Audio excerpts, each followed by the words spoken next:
السلام علیکم ورحمۃ اللہ وبرکاتہ۔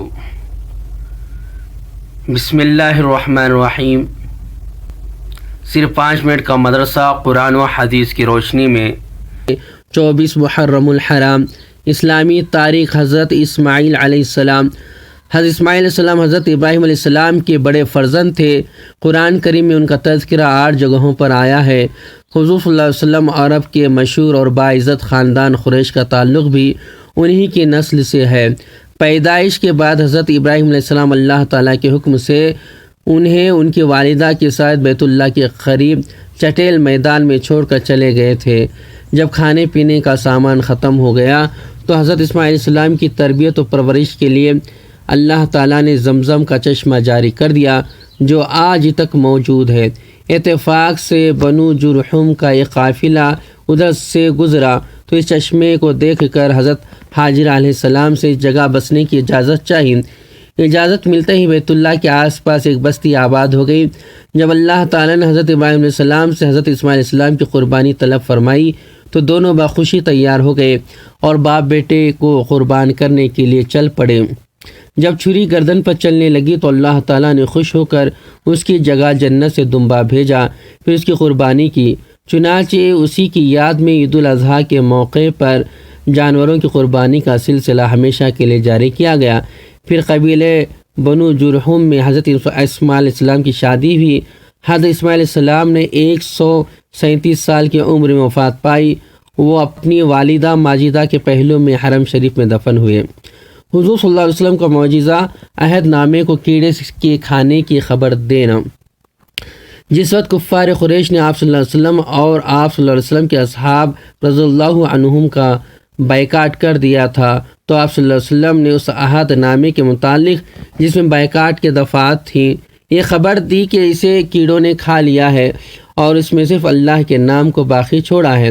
لہٰذا یہ سن کر ابو طالب نے کفار قریش کو بطور چیلنج کے کہا، اگر میرے بھتیجے کی یہ بات غلط ہے تو میں ان کو تمہارے حوالے کر دوں گا۔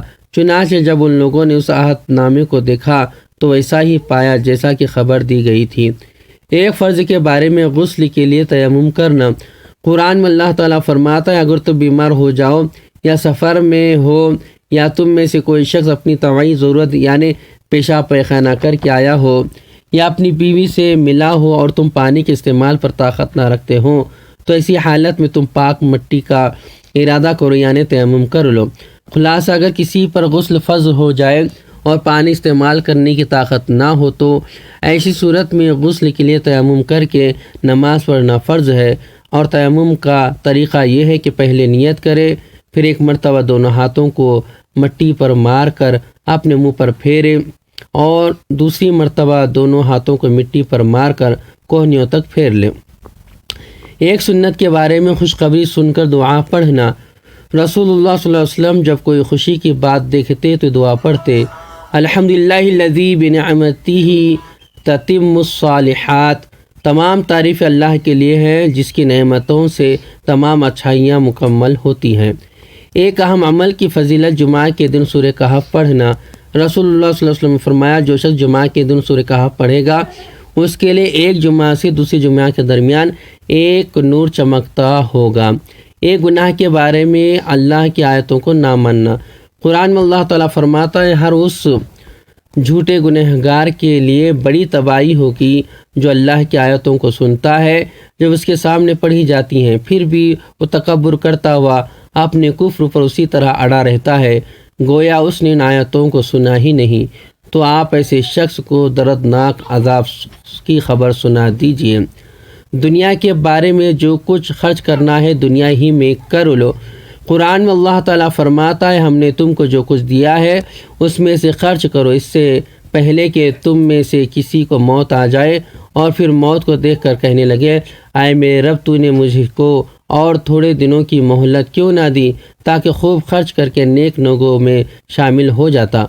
آخرت کے بارے میں جہنم کو قید کر کے پیش کیا جائے گا۔ رسول اللہ صلی اللہ علیہ وسلم نے فرمایا، جہنم کو قیامت کے روز 70,000 لگاموں کے ساتھ لایا جائے گا اور ہر لگام کے ساتھ 70,000 فرشتے ہوں گے جو جہنم کو گھسیٹ کر لائیں گے۔ طب نبوی سے علاج گائے کے دودھ کا فائدہ۔ رسول اللہ صلی اللہ علیہ وسلم نے فرمایا گائے کا دودھ استعمال کیا کرو کیونکہ ہر قسم کے پودوں کو چرتی ہے، اس لیے اس کے دودھ میں ہر بیماری سے شفا ہے۔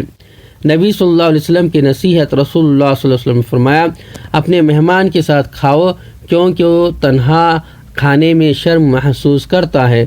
اللہ تبارک تعالیٰ سے دعا کرے کہ اللہ تبارک تعالیٰ ہمیں ان باتوں پر عمل کرنے والا بنائے اور ان باتوں کو یاد رکھنے والا بنائے۔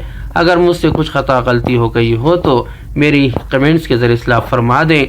السلام علیکم ورحمۃ اللہ وبرکاتہ۔